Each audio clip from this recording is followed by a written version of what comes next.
Dalam era digital yang dipenuhi dengan informasi, pengaruh media sosial terhadap keputusan pemilih pemula pada pemilu Indonesia 2024 menjadi perhatian utama. Tingkat partisipasi pemilih pemula pada pemilu semakin diperhatikan, dan pengaruh media sosial dalam membentuk pandangan mereka menjadi topik yang perlu dibahas. Pada kesempatan kali ini, kami, Nawasena, akan menjelajahi bagaimana media sosial mempengaruhi keputusan pemilih pemula dalam konteks pemilu Indonesia 2024, serta implikasinya terhadap proses demokrasi secara umum. Dunia politik penuh dengan intrik. Twitter atau X. Lalu kalau media sumber beritanya di CNN, kalau nggak dari CNBC. Kalau aku sendiri sih termasuk pembaca berita yang nggak terlalu aktif ya. Terus aku juga termasuk jarang memberikan komentar di sosial media sih. Gue ngikutinnya pasti tiga paslonnya itu, tiga capresnya Pak Prabowo. Kalau Pak Prabowo gue ikutin dari lama. Untuk Pak Anies Baswedan ini gue baru ikutin banget karena gue ngerasa cara dia approachingnya tuh dapat banget gitu. Gimana dia mengajak anak-anak muda itu beneran kerasa banget di gue. Jadi campaign lewat media sosial. Makanya gue ngerasa kenapa salah satu paslon ini bisa menang karena dia bener-bener gunain kekuatan media sosialnya gitu.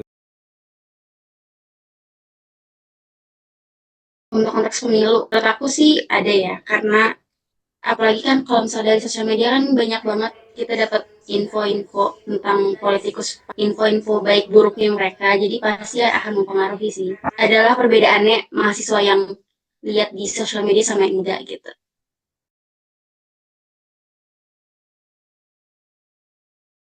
Pengaruh platform media sosial ini termasuk yang signifikan ya. Nah, untuk berkaitan dengan nilai agama sendiri, sebenarnya tuh nggak ada yang mempengaruhi, tapi mungkin ada beberapa oknum yang mengangkat kembali isu-isu lama sama Presiden 02 yang dimana ada keterlibatan di 212. Tapi nggak dapat kita mungkiri bahwa faktor media sosial itu dapat meningkatkan adanya klimaks antar umat beragama sih.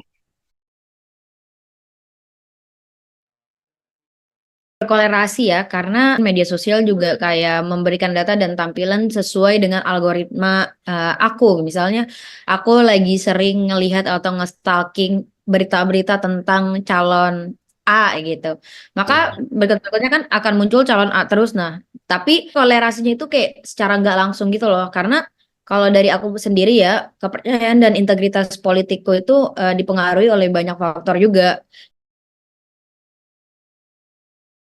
Menurut aku tergantung dari kita sebagai user, sebagai pengguna. Kita sebagai pengguna punya kendali buat ngubah platform itu jadi alat yang benar-benar berguna buat ngertiin proses politik dan pemilu, atau malah jadi sumber kebingungan.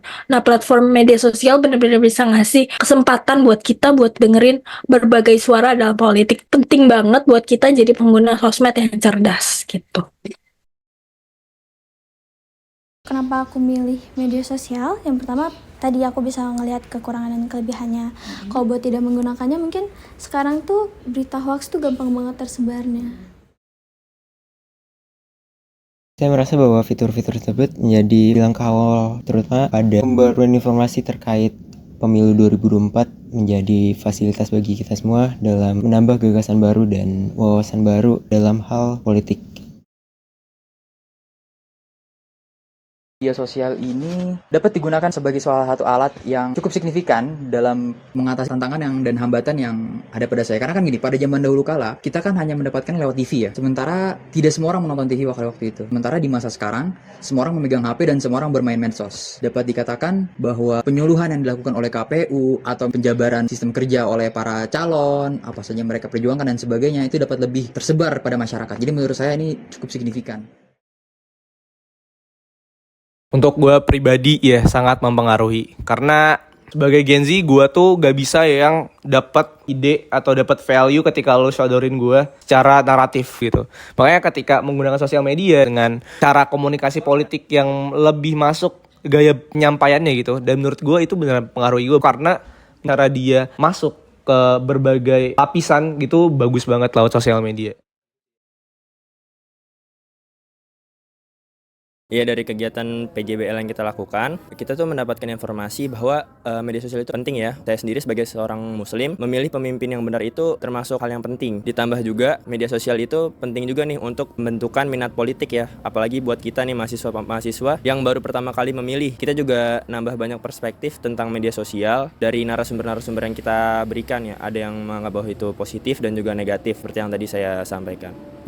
Ya, jadi yang saya dapatkan dari hasil penelitian kelompok Nawasena, dampak positif adalah kemudahan mengakses informasi tentang tiap capres dan lebih mudah untuk menentukan pilihan capres. Dampak negatifnya adalah penyebaran hoak yang masif dan banyaknya ujaran kebencian disebarkan oleh pengguna sosial media. Dapat disimpulkan bahwa media sosial berpengaruh cukup besar terhadap pemilihan politik para pemilih pemula di pemilu 2024. Sebenarnya apa sih dampak terbesar media sosial ini? Dampaknya itu sangat besar sekali. Yang pertama, tentunya dengan adanya media sosial, dampak pertukaran informasi antara pengenalan calon wakil presiden dan presiden ini bisa semakin tersebar gitu. Jadi kita nggak harus mengenal secara langsung bagaimana karakter presiden ataupun si wakilnya, tapi kita bisa melihat melalui Instagram, X ataupun TikTok dan sebagainya macamnya. Secara garis besarnya, media sosial ini berdampak sangat besar banget buat pemilih pemula, karena melalui media sosial pemilih pemula ini bisa melihat dari berbagai aspek kehidupan mereka, kehidupan pekerjaan mereka dan sebagainya macamnya. Pada penelitian yang kami laksanakan, kami menjumpai banyak tantangan dan rintangan karena para narasumber banyak berhalangan, sehingga kami memutuskan untuk melakukan wawancara secara online dan offline. Akan tetapi, karena kami memiliki tim yang sigap, terutama pada tim poster atau tim artikel, sehingga kami dapat melaksanakan PJBL sesuai timeline. Dalam tim video, kami memiliki equipment yang cukup memadai, sehingga output yang dapat kita hasilkan cukup memuaskan. Kami berterima kasih juga kepada para dosen, pada Bu Hermina, Bu Prima, dan Pak Ainur, yang telah memberikan kritik dan saran yang membangun sehingga PJBL kami dapat terlaksana dengan baik. Kami berharap dengan penelitian yang kami laksanakan, para pemilih pemula pada pemilu yang akan datang mendapatkan insight yang banyak sehingga Indonesia dapat mencapai visi misinya pada 2045, yaitu Indonesia Emas yang Gemilang. Kami Nawasena pamit undur diri, sampai jumpa pada PJBL selanjutnya. Dunia politik penuh dengan intrik, kilik sana kilik sini, itu sudah wajar.